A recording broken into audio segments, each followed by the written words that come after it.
The Nature of True Prayer by F.L. Rawson. Chapter 3. Watch and Pray. And what I say unto you, I say unto all, watch. Mark 13:37. These are the last words of Jesus in one of the most important chapters in the Bible, one containing the prophecy of the end of the world. What is it that we have to watch? We have to watch our thoughts so as to let no evil thought into our mind. Otherwise, this evil will be manifested. If you can keep evil out of your mind, it cannot act. The only power it has is that we give it in our own minds by thinking it. Unfortunately, the subconscious mind is the real culprit, and often the trouble is on us and is, so to speak, intensified by the conscious mind before we start working to drive the evil thought out. The first commandment: think only of God, good. If we stop thinking of the evil, we must be thinking of something, and we have to think of good. Not the so-called good which we call good in this material world, but we have to think of absolute good, namely of God and of heaven. Think good, and you will get good. This is the covenant that Moses described. He made a statement of vital importance when he put into the mouth of God the following words: Thou shalt have no other gods before me. Exodus 23. The following verses also have a vital meaning. Thou shalt not make unto thee any graven image or any likeness of anything that is in heaven above, or that is in the earth beneath, or that is in the water under the earth. Thou shalt not bow down thyself to them, nor serve them. For I, the Lord thy God, am a jealous God, visiting the iniquity of the fathers upon the children unto the third and fourth generation of them that hate me. It is from failure to carry out this commandment that all our troubles arise. We mentally make our graven image and false likeness of all the spiritual realities in heaven by thinking of the material counterfeits. Solomon makes the wicked man, in speaking of the righteous or right-thinking man, say, we are esteemed of him as counterfeits. Wisdom of Solomon 2:16. Instead, we must always keep our mind, as the prophet Isaiah said, stayed on God. If we did this, then the 6th verse, as follows, would become practical, and God would show mercy unto thousands of them that love me and keep my commandments. The gospel, or good news, of the covenant of salvation. This covenant of salvation, namely, that if we think good, i.e., think of God, we shall obtain good, is referred to right throughout the Bible. In fact, the word testament ought really to be translated covenant, which is the true translation. We ought to speak of the new covenant and the old covenant. The word translated gospel, as Cruden points out, means good news or glad tidings of salvation. Cruden states that these glad tidings were the sum of the covenant contained in the promise made to Abraham. Paul says that the Christians of Ephesus trusted in Christ after that ye heard the word of truth, the gospel of your salvation. Ephesians 1:12-13.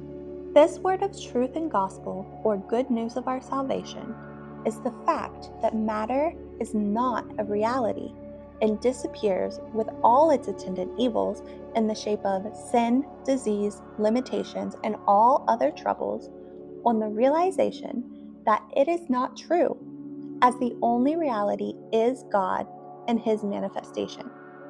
This is the gospel, or good news, now coming all over the world for the relief of mankind in these times of stress. And if, when evil attacks, you will realize this clearly enough, it goes at once.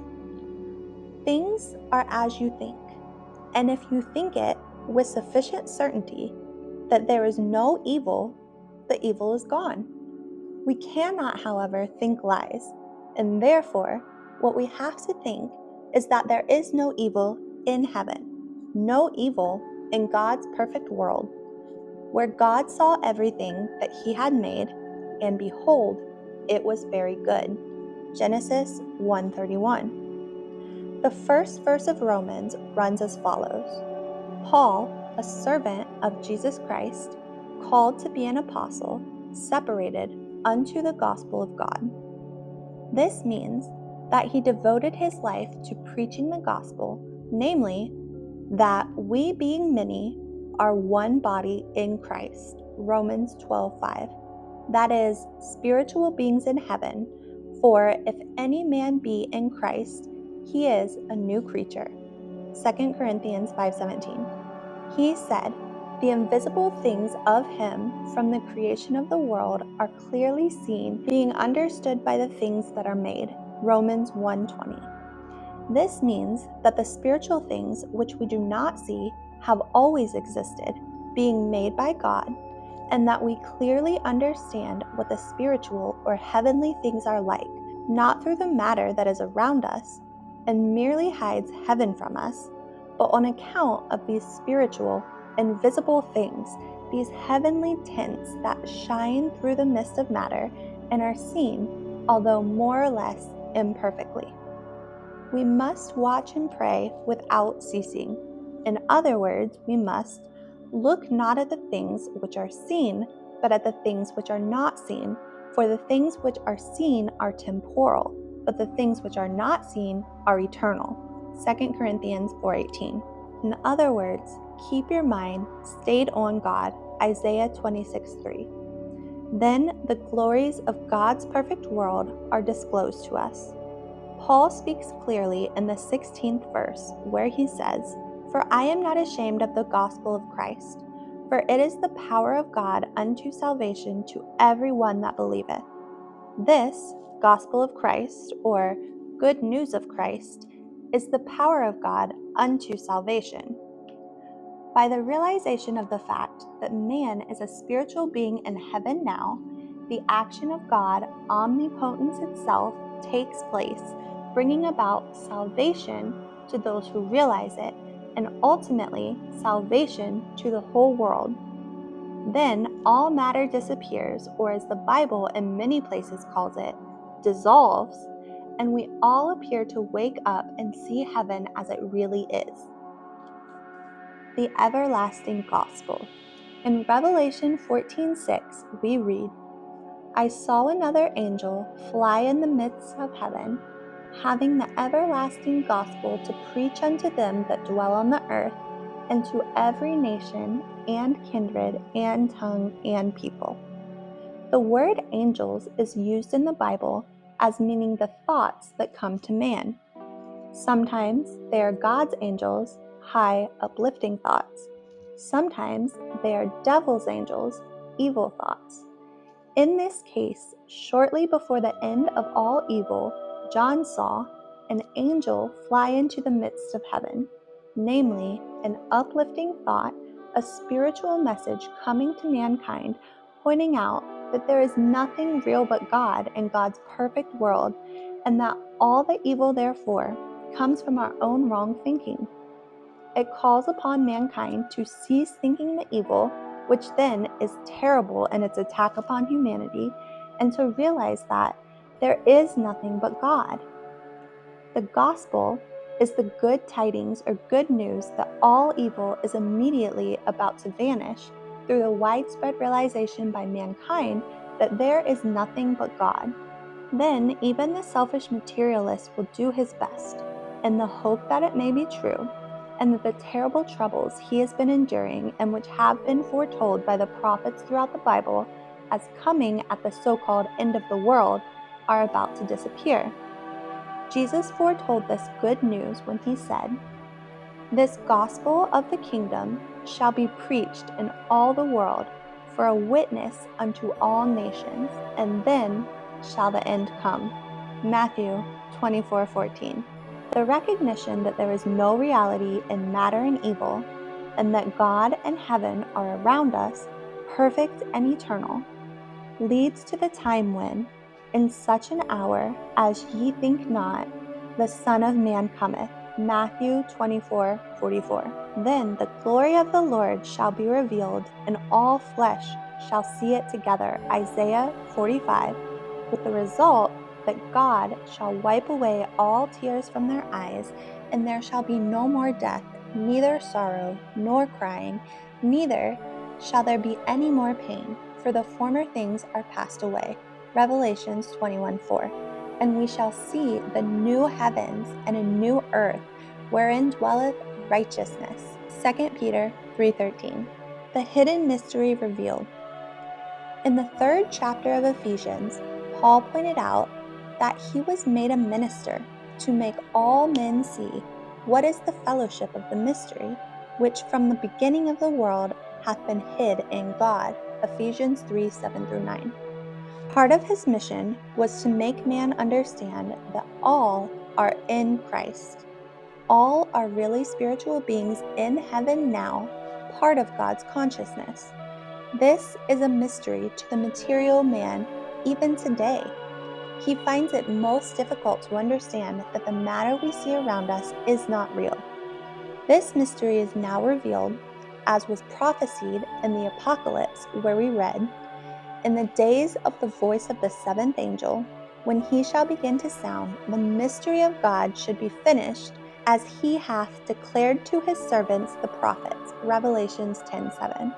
We understand not only the nature of God and his Christ and what takes place in heaven, but we have grasped intellectually at all events that matter is not a reality, but is at best a temporary mental illusion. Not only do we now understand the nature, called name in the Bible, of God and his Christ and what takes place in heaven, but each man can prove it for himself, as if there is anything wrong in the material world and you realize clearly enough the nature of God and his Christ, the difficulty instantly disappears. The second coming of Christ. This knowledge of the fact that man is not a material being liable to sin, disease, and trouble of every kind, but that he is a perfect being in heaven, in Christ, i.e., part of God's consciousness, is the second coming of Christ, the millennial second coming, which, like lightning, is coming now all over the world. As the lightning cometh out of the east, and shineth even unto the west, so also shall the coming of the Son of Man be. Matthew 24:27. Yet, all the leading philosophers have more or less taught that man is not material. Some of them I deal with more fully later on. What philosophers have taught. Pythagoras taught that man is immortal. Zeno, whom Aristotle called the father of logic, taught that not only the substance and movement of things, but the movement and change have no real existence of their own, but are merely an illusion of the senses. Parmenides, one of the great and noble men of the past, for centuries they spoke of Parmenidean nobleness, said that the material world is merely shadowy and illusionary appearances without reality. Plato taught that our real selves existed in mind before we, the material beings, were born. He said, "This world which appears to the senses has no true being," and spoke of its comprehension as more illusion than knowledge. Plotinus stated that matter is nothing.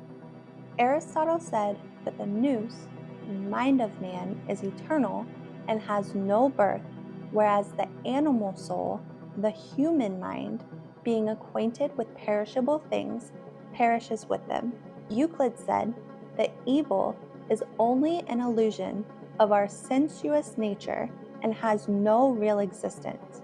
Spinoza said that evil has no existence, for God is the only substance. St. Augustine, the founder of modern Christianity, said that evil is not real. The early fathers recognized the non-reality of matter. For instance, Origen wrote about the year AD 125, seeing evil nowhere exist, for God is all things, and to him no evil is near. Writing of the material, he says, its mind and hostile will, which come not from God, but from itself, are to be destroyed. Martin Luther looked upon the material world as an illusion essentially evil and misleading. Bishop Berkeley said, I deny that there is any material substance. There is nothing but man's thoughts of things. The views of modern thinkers.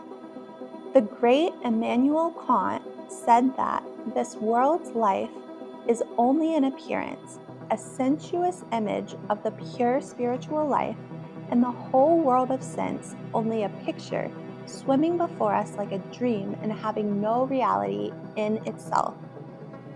Fitch said that we are in heaven now. Huxley, professor at the Royal College of Surgeons and the Royal Institution, said that we had to recognize the world of reality and the world of phenomena.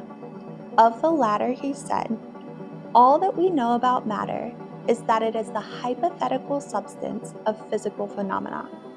By this, he means the imagined reality of what we see around us. He also said that the only certainty is the existence of mind. Herbert Spencer said, matter, motion, and force are not reality, but the symbols of reality.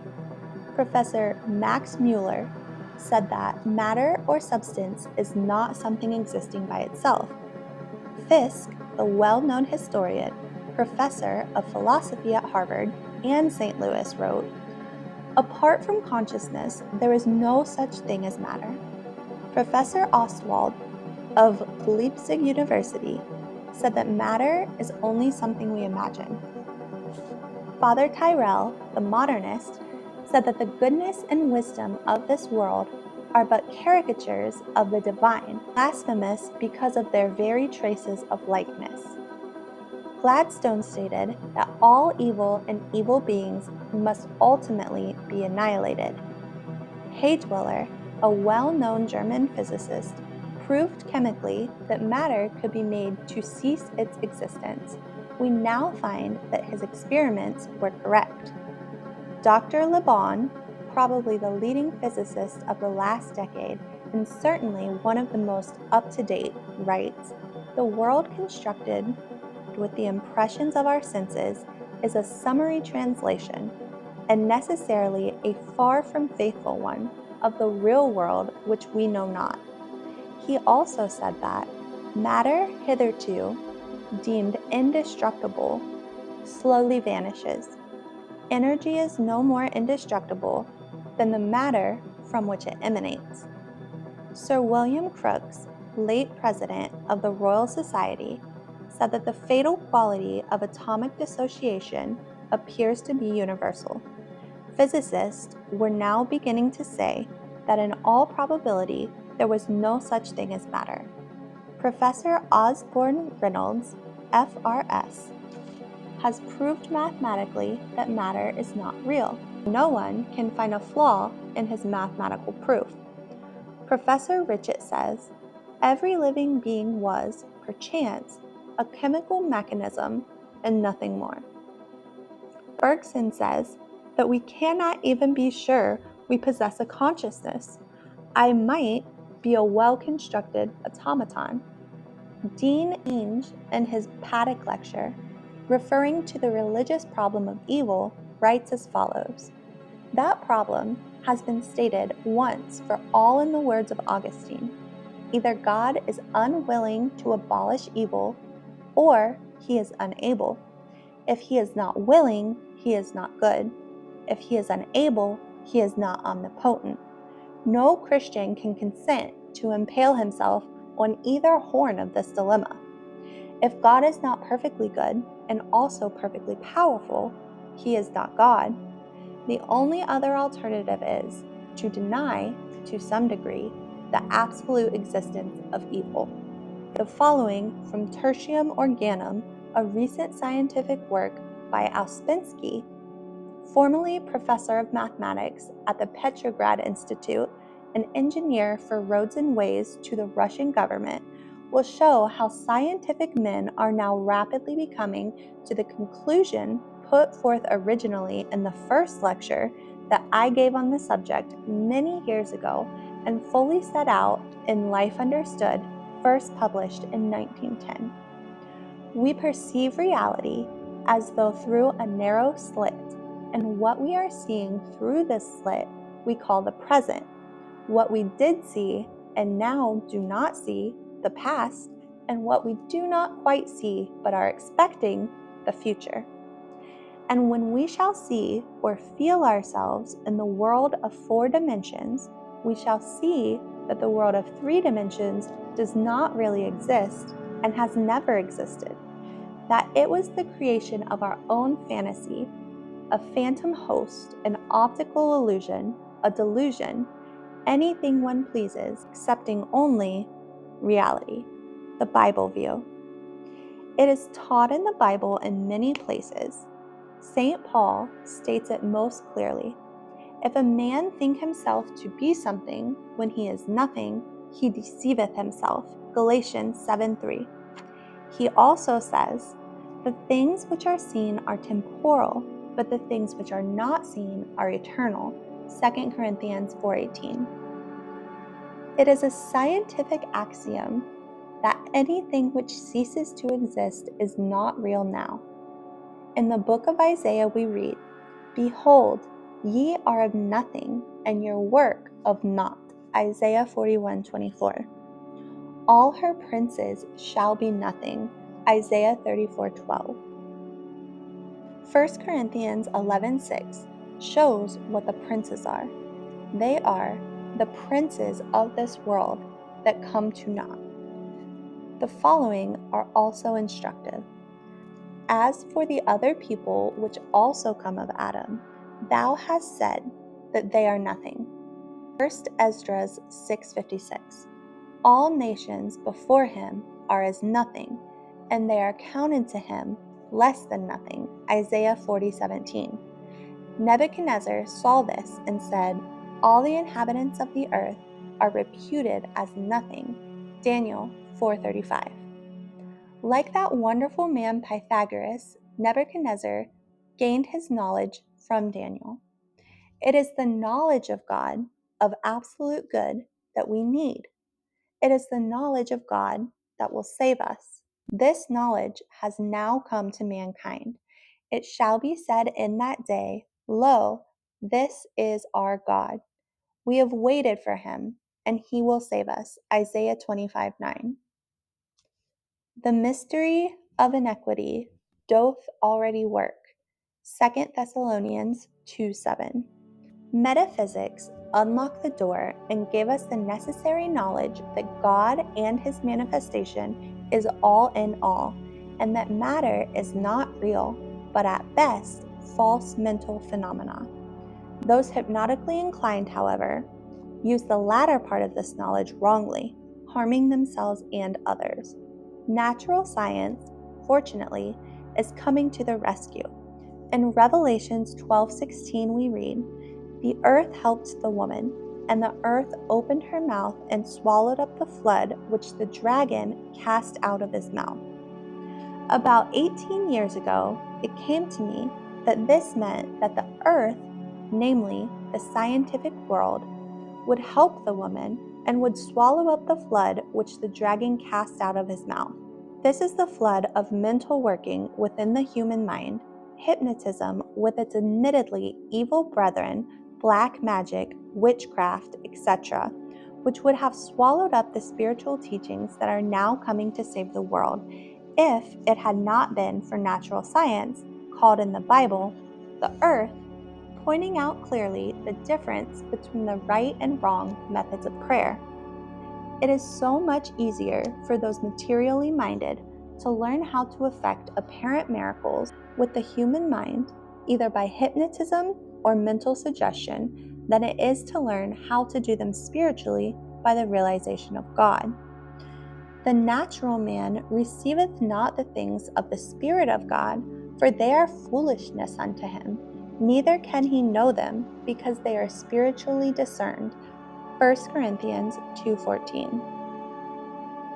Fortunately, those materially minded can only do so-called miracles in the wrong way if they have a hypnotic class of mind. Natural science points out the scientific difference between the two methods of working and, like a policeman, is holding up its hand as a danger signal to those inclined to travel along the wrong road, the road that leads to mental disaster, working with the human mind in order to bring about what one thinks is good. The woman, the spiritual idea. The woman, according to the most advanced metaphysical teacher, symbolizes generic man, the spiritual idea of God. John, in Revelations 12:1, saw the spiritual idea as a woman clothed with the sun. The female, as opposed to the male, stands for love, refinement, intuition, and purity. The male qualities are moral courage, strength of character, wisdom, and frankness. This verse is one of the various places where John gives the position in the heavens of the planets at the time, I believe, of which he was prophesying. It runs as follows: "And there appeared a great wonder in heaven, a woman clothed with the sun, and the moon under her feet, and upon her head a crown of 12 stars." The woman clothed in sun is Virgo and the house of the sun. The moon is below Virgo, and over her head is the constellation known as the crown of 12 stars. I believe this will be found to be the position of the planets at the exact date of the events prophesied in that chapter. Chapter 14 is a prophecy of what is going to take place during the last week of the material world, and I should not be surprised if the first verse of this chapter, which mentions the Lamb, or the constellation Aries, gives the actual position of various planets and therefore the actual date of the events prophesied. I do not know enough of astronomy to know either the names of the other planets referred to or the date when they will be in the position shown. Perhaps some astrological reader will give me this information. There is no doubt that the date of the end of the world, that is, the end of all matter and its resultant evil, is prophesied in the Bible within a week or so, as there are quite a number of passages referring to it. The following passages show it: 1 Thessalonians 5:4, Revelations 22:6, 2 Peter 1:19, Isaiah 41:22, Daniel 8:19 and 11:35, Acts 17:31, and John 16:13, 23, and 24.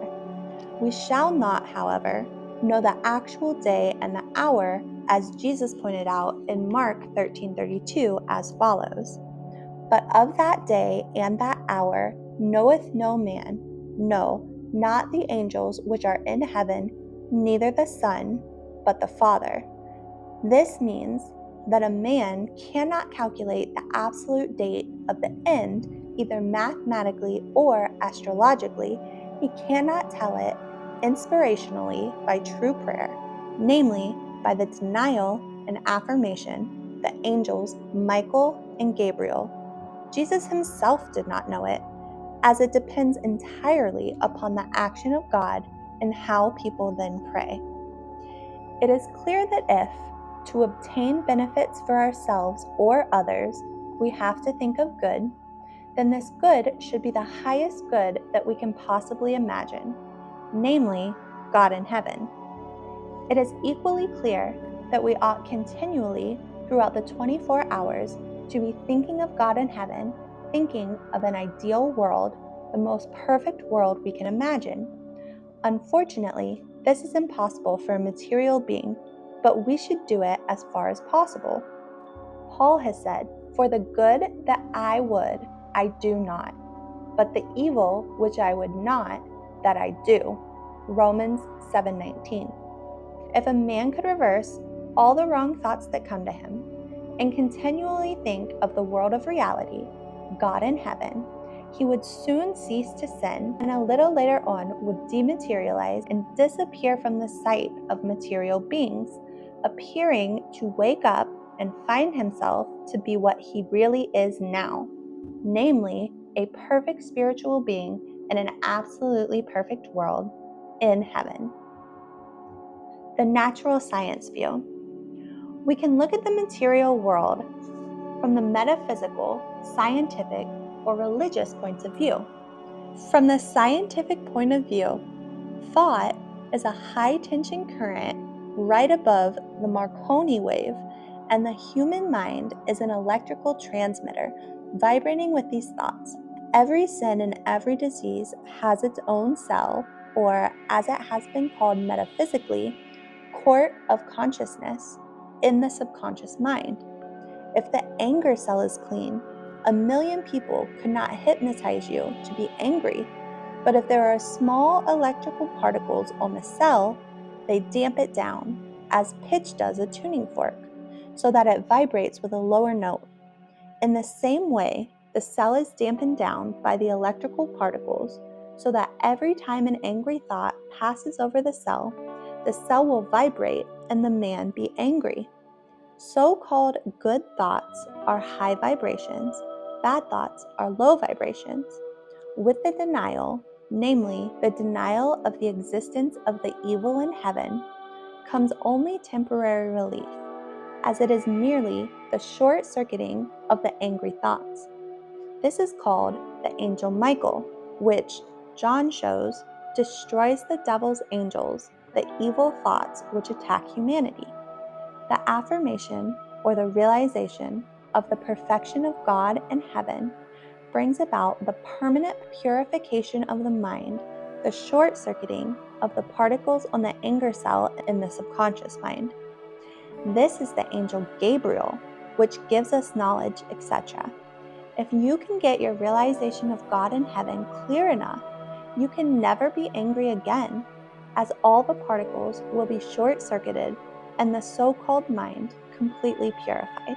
From a natural science point of view, the anger cell will not then vibrate with the lower vibrations of angry thoughts. All troubles come from blasphemy. All our troubles come from two forms of blasphemy. The first form of blasphemy is very simple to understand. We believe that God made man and that he is our Father. My Father and your Father, my God and your God, John 20:17. And yet, a man practically says, God made me so badly that I have always a headache, or am hard up, or have a bad temper, etc. The punishment always fits the crime. When we think that we are ill, or that somebody else is ill, or that there is something wrong with the world, things are a little worse. Whereas when we stop blaspheming and know that all is spiritual and perfect, some of the imaginary mist of matter in front of heaven, the world of reality, thins and disappears, and we see heaven more as it truly is. The second form of blasphemy is not quite so easy to understand, yet it is quite as bad. The material man cannot do anything that is good. Only the spiritual man is good. They that are in the flesh cannot please God. Romans 8:8. Whosoever is born of God doth not commit sin. 1 John 3:9. The whole of the material man's troubles come from blasphemy, setting himself up in opposition to God. All advanced workers now know that the only thinker, the only actor, and the only creator is God. I can, of mine own self, do nothing. John 5:30. And yet, the material man says, I think, I do, and even I create. It is difficult to imagine much worse blasphemy than this, for, as has been pointed out, he does not do any of these things at all. For I know that in me dwelleth no good thing. Romans 7:10. He is merely at best, a series of cinema pictures that do not move.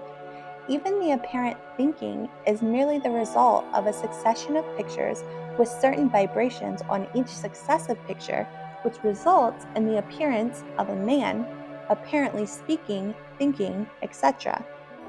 Henry Bergson has pointed out that he cannot prove that the material man has consciousness. He says, I might be a well-constructed automaton, going, coming, speaking, without internal consciousness. This is correct. Where we say that we think, act, or create, it is all blasphemy, breaking the commandments, setting ourselves up in opposition to God, and being punished for it. Breaking the first commandment. We are always breaking the first commandment.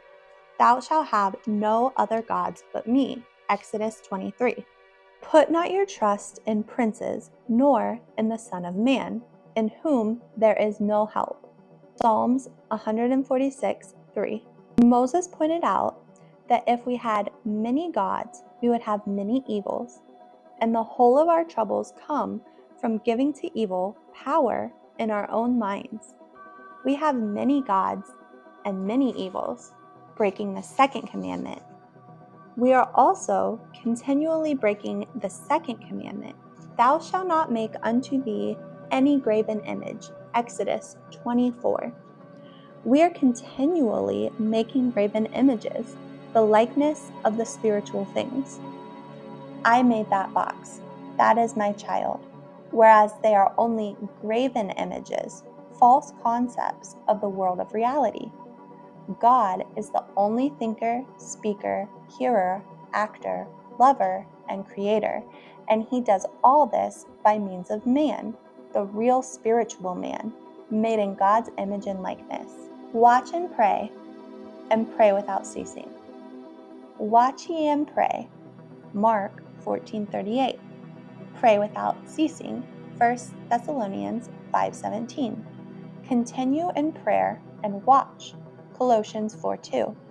Clearly mean that we must continually be watching all the thoughts that come to us in order to reverse any wrong thoughts that attack us, so ceasing blaspheming and stopping the evil being done thereby, using the evil thoughts as signposts to turn us back in thought to God. We should then dwell upon God and God's world as long as possible, as our progress depends solely upon the number of seconds throughout the 24 hours in which we are thinking of God and of heaven. This is why the prophet Isaiah said that we should keep our minds stayed on God, Isaiah 26:3. The nature of evil is to destroy itself, and by utilizing the evil that comes to us as a spur to right thinking, we are constantly realizing the real world, namely God in heaven. In this way, the evil brings about its own destruction, and we are not only permanently helping ourselves, but we are doing good all around us. If the thought comes into your mind, for instance, how terribly angry that man is, 7 times out of 10, the man is more angry. If, on the contrary, we turn to heaven and know the truth, that is, realize that there is no anger in heaven, and follow on by thinking the opposite, for instance, of the absolute love and peace that there is in heaven, then not only have we helped the man temporarily by the denial, but by the affirmation we have helped him and ourselves permanently to be more loving and less susceptible to angry thoughts. The denial is only temporary relief. The affirmation is the permanent purification of the human mind. Denial and affirmation. The importance of the denial and affirmation is shown by the references to it throughout the Bible. It is spoken of as the lesser light and the greater light in Genesis 1:16, as thy rod and thy staff they comfort me in Psalms 23:4, as many as I love I rebuke and chasten, Revelations 3:19, cause to deny and affirm. To rebuke comes from re, or again, and bo pure, to stop. The meaning, according to the Standard Dictionary, is a strong expression of disapproval, as by one in authority, directed to the offender's sense of morality or justice, a forcible personal reprimand. It is the word of authority. Get thee behind me, Satan. Matthew 16:23. The denial of the existence of evil. Then it disappears. At thy rebuke they fled. Psalms 104:7. To chasten, the same dictionary says, is to make chaste or pure. It comes from the Latin word castigare, or to purify. Whom the Lord loveth, he chasteneth. Hebrews 12:6. The affirmation, in other words, is the purification of the so-called human or carnal mind. The denial and affirmation are also spoken of as the angel Michael, which destroys Satan and Satan's angels, Revelations 12:7, and the angel Gabriel, which came to Daniel, Daniel 8:16 and 9:21, and to Ezra in 2 Esdras 4:1, 7:1, and 10:29 to give them knowledge. The denial is the destruction of the evil thoughts, Satan's angels, and it is through the affirmation that one gains knowledge by the realization, for instance, that God is truth and man knows truth. The importance of the denial and affirmation is shown when, in the Sermon on the Mount, Jesus said, "Let your conversation be, yea, yea, nay, nay, for whatsoever is more than these cometh of evil." Matthew 5:37. In other words, whenever you are thinking of anything but of heaven, you are thinking of the material world, which is more or less always evil, and evil follows. Yea, yea is the affirmation, and nay, nay is the denial. Whenever you are denying and affirming, you are thinking of heaven, and so-called good follows, namely, the mist of matter thins, and less evil is seen. Reverse every wrong thought. Every thought, unlike God, has to be reversed. If you see somebody crying, turn to heaven and realize that there is no such thing as misery in that perfect world, and then think of the opposite. Think of the absolute joy, happiness, and bliss that the real man perpetually experiences. When somebody tells you that their child is always telling lies, turn to heaven and realize as clearly as you possibly can that God's man never lies, for God is truth, and man is made in his image and likeness. Therefore, man is absolutely truthful. If you can get a really clear realization of this fact, the child will never lie again. The human, so-called mind of the child, having been permanently purified in this respect. We must not allow ourselves even to think of the material man. We then are thinking of evil, of something that is not good, not absolutely good, and evil invariably follows. This is why St. Paul says, "Henceforth know we no man after the flesh." 2 Corinthians 5:16. So every wrong thought and every false sense of every kind has immediately to be reversed. Fortunately, this is the only thing you have to trouble about. Watch and pray without ceasing. Use every wrong thought as a signpost to turn you back in thought to God. Whilst we are working in this way, the action of God is taking place, continually purifying our so-called minds. This is dwelling in the secret place of the Most High, Psalms 91:1.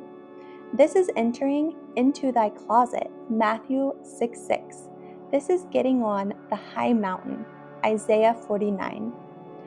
When Jesus went onto the mountain to pray, he did not necessarily go onto a material mountain. The mountain symbolically means the uplifted thought. This is why in Psalm 43:3 we read, "Oh, send out thy light and thy truth. Let them lead me. Let them bring me unto thy holy hill." And in Psalm 121:1-2, "I will lift up mine eyes unto the hills, from whence cometh my help. My help cometh from the Lord. This is the only true thing worth doing in this material world and is true prayer, namely active, conscious communion with God. That was chapter 3, Watch and Pray. And join us next time for chapter 4, Deny Thyself and Follow Me. See you then.